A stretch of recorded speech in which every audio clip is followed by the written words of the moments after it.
My name is Chris Lunas. Hi, Chris Lunas is my name.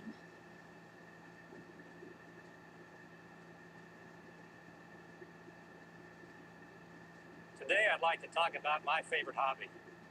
That's sailing. My favorite hobby is sailing, which I would like to talk about today.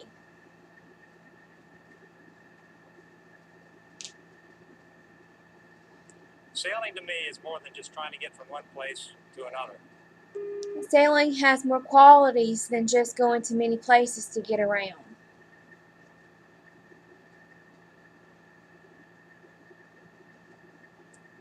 I'd like to describe the basic configuration of generally the small boats that I like to sail.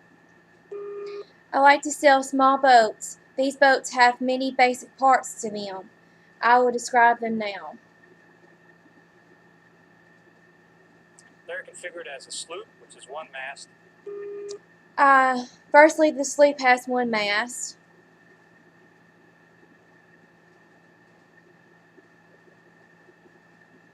A ketch, two masts. A yawl, also two masts. Secondly, the ketch and yawl have two masts.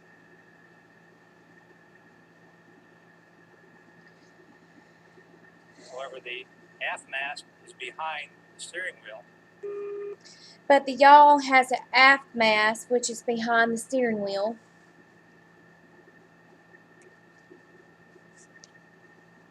And a schooner. The schooner has two masts, but the aft mast is larger than the forward mast. Thirdly, just like the ketch and yawl, a schooner has two masts, but the aft mast is larger than the forward mast. My boat is configured as a sloop, a single mast with a foresail and a mainsail. My boat is a sloop and is arranged with one mast that has a foresail and a mainsail.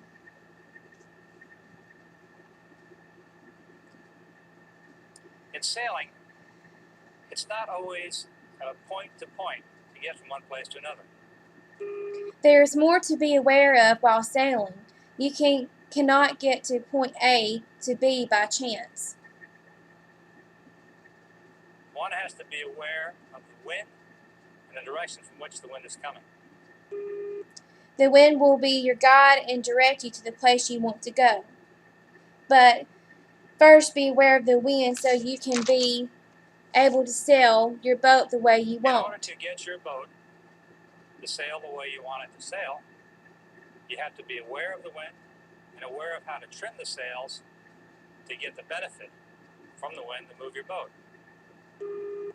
Also, in order to get the full effect of the wind, learn how to trim the sails on your boat. Remember, the wind is what will move your boat. The best point of sail for a sailboat is with the wind on the beam, 90 degrees to the sail. The best technique is to use 90 degrees to the sail, with wind on the beam. One can sail all day beautifully that way. If you want to sail all day nicely.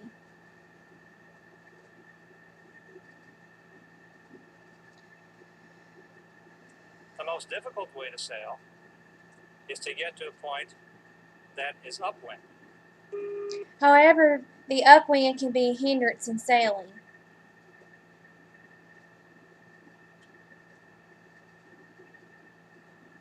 In other words, if there's an island you like to go to here off San Diego, I like to go to Catalina. For example, there are islands to sail here in San Diego. I prefer to go to Catalina. Generally speaking, because of the prevailing wind,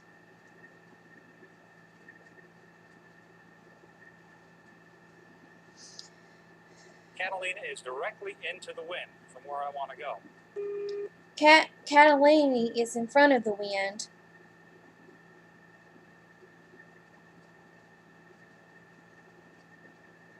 I can't sail directly there. I cannot sail directly to Catalina.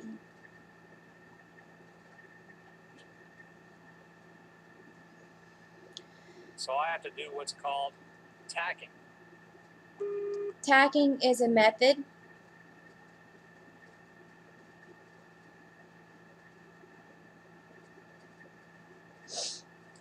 I've got to sail my boat as efficiently as I can upwind, which is about 35 degrees to the wind. I use to sail smoothly. I sail upwind to about 35 degrees toward my destination. I can only get within 35 degrees of the prevailing wind. 35 degrees is only what I can get from the wind.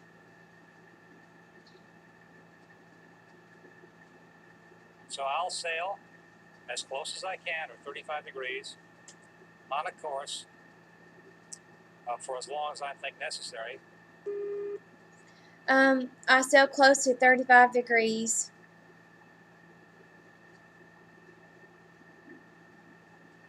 And then I'll have to turn to put the boat on the other tack, as we call it. And then tack the boat.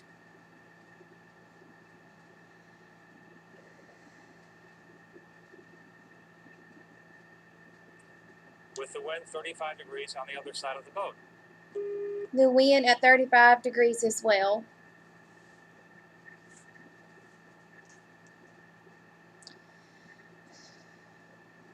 Therefore, the course would look like a zigzag back and forth to my destination.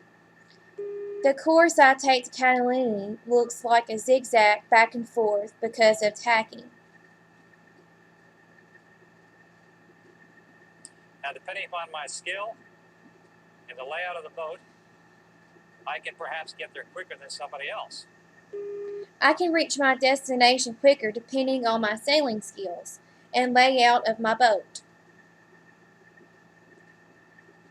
Of course, if somebody else has a better boat and his skills are better, he's going to beat me there. If someone beats me to there, then they have a better boat and skills. That's part of the challenge and the fun of sailing. Sailing always comes with a challenge. That's what makes it fun.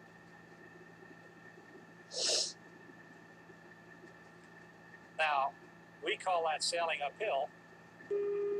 The challenge is sailing uphill.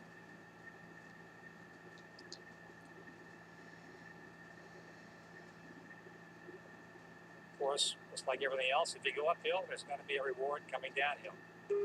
If someone sails uphill, there's a reward of coming downhill.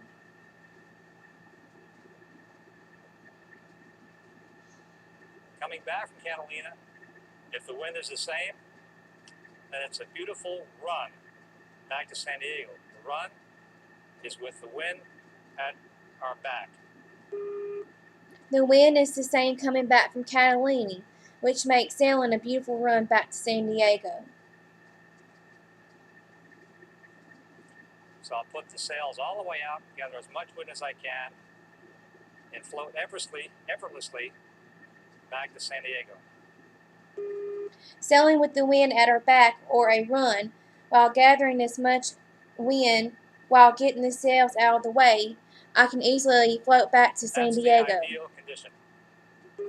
That's the best way to sail, in my opinion.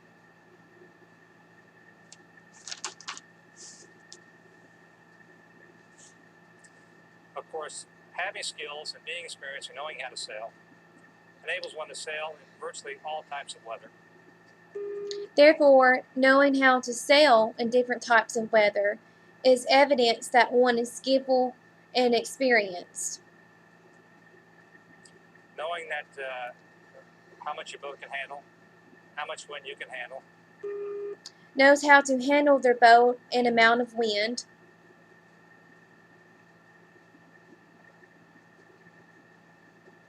where to put the sails, how much sail to expose, where to expose the sails, and knows where to put them.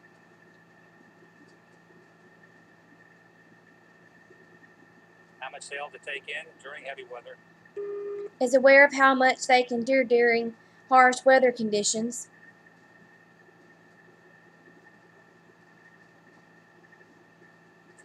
are all things that one should know to make sailing pleasurable, safe, and a long time enjoyable hobby.